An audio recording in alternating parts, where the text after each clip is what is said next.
Vivekananda university के कुलपति हैं, सेवा भारती सागर के अध्यक्ष हैं और साथ में वो गायत्री परिवार से भी जुड़े हुए हैं, डॉक्टर अनिल तिवारी। नमस्कार भाई साहब। नमस्कार भाई साहब। नमस्कार। नमस्कार भाई साहब, मैं पहले पूर्व की स्थिति बता देना चाहता हूँ। स्वामी विवेकानंद विश्वविद्यालय, सेवा भारती और गायत्री परिवार द्वारा सर्वप्रथम मैंने स्वामी विवेकानंद विश्वविद्यालय की तरफ से पिछली बार एक कोविड सेंटर गवर्नमेंट को दिया था, जो निःशुल्क 8 माह तक गवर्नमेंट के पास रहा और सागर में बड़े लोगों को उसमें सहूलियत हुई और लगभग 3500 लोग उसमें एडमिट हुए और ठीक भी हुए।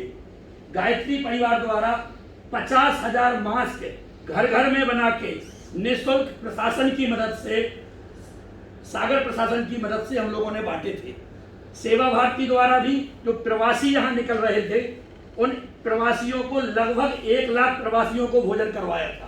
सागर के अंदर एनजीओ, बहुत सारे एनजीओ हैं, कोरोना फाइट है और ऐसे अनेकों एनजीओ थे जिन्होंने मिलकर खाना की व्यवस्था, राशन की व्यवस्था, कंटोनमेंट क्षेत्र में हम लोगों ने सब्जी बांटने का कार्य और सारे कार्य किए। इस प्रकार सागर पुरानी स्थिति में अच्छे से सर्वाइव कर पाया और लोगों की मदद भी कर पाया। अब रही वर्तमान स्थिति की बात, तो आपने जो कहा है कि स्वयं सेवक बनना चाहिए, कोरोना स्वयं सेवक, तो मैं इसके लिए आपको आश्वस्त करना चाहता हूं कि 200 कोरोना स्वयं सेवक हमारे इन संगठनों द्वारा बनाए जाएंगे, उनका रजिस्ट्रेशन करवाया जाएगा।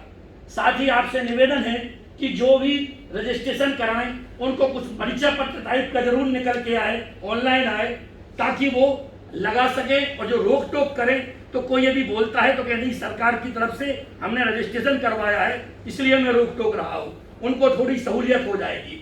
रजिस्ट्रेशन तो करवाएं, उसके साथ हमारे यहाँ से या तो प्रशासन की मदद से या किसी की मदद से कुछ परिचय पत्र टाइप का मिल जाए तो ठीक रहेगा।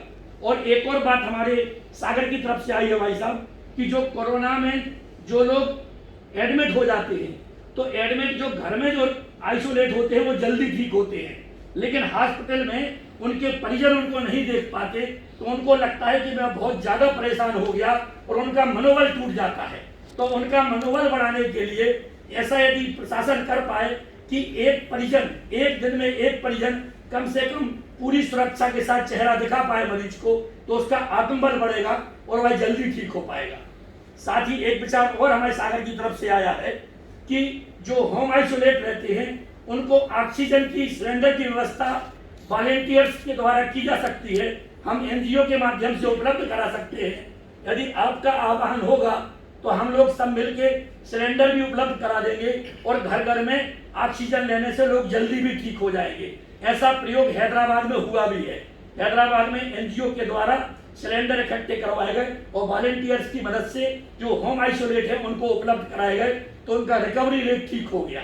यह भी एक प्रयोग हो सकता है भाई साहब। और एक और बात बार बार आती है, हम लोगों ने डिस्कशन भी किया है कि जो लॉकडाउन है वह सोने के बाद और जगने के पहले लगता है रात का, तो क्यों ना इसको 12 घंटे का किया जाए, चाहे वह 8 से 8 हो या 6 से 6 हो, तो थोड़ा लाभ उससे बढ़ेगा।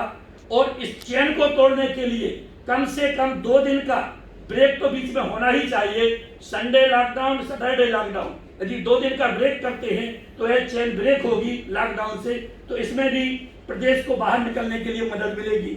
साथ ही प्राइवेट अस्पतालों में भी कोरोना के लिए जो गाइडलाइन बनाई गई है वह अच्छे से कार्य कर रही है, लेकिन उनके लिए अलग से ही कुछ डेडिकेटेड हॉस्पिटल बना दिए जाएं जो सिर्फ कोरोना का ही इलाज करे, तो लोगों को आसानी और बढ़ जाएगी। रेमडेसिविर इंजेक्शन की अवेलेबिलिटी का इशू। और एक और हमारे पास विचार है जी भाई साहब। हाँ, पूरा करें बाकी। हाँ, और कुछ हमारे यहाँ जो डॉक्टर्स बैठे हुए हैं, इनका कहना है कि रेमडेसिविर जो इंजेक्शन है उसकी कमी सागर में है, तो उसकी भी उपलब्धता सागर के लिए हो जाए तो बड़ा अच्छा हो जाएगा। और होम आइसोलेशन में थोड़ी कड़ाई की जरूरत है। मास्क के लिए हम लोगों ने रोक टोक अभियान प्रशासन की मदद से बराबर चल रहा है और 80% लोग अभी रोडों पर मास्क लगाए हुए दिख रहे हैं, लेकिन जो आपका आह्वान है, यह सागर का ऐसा लक्ष्य लेके हम लोग चल रहे हैं कि 100% लोग मास्क लगा के ही घर से निकलें और पूरे समय मास्क का उपयोग करें। मास्क को नाक के नीचे या कान के नीचे ना लगाएं, प्रॉपर मास्क लगा के निकलें। इसकी तैयारी हम लोग कर रहे हैं मोदी।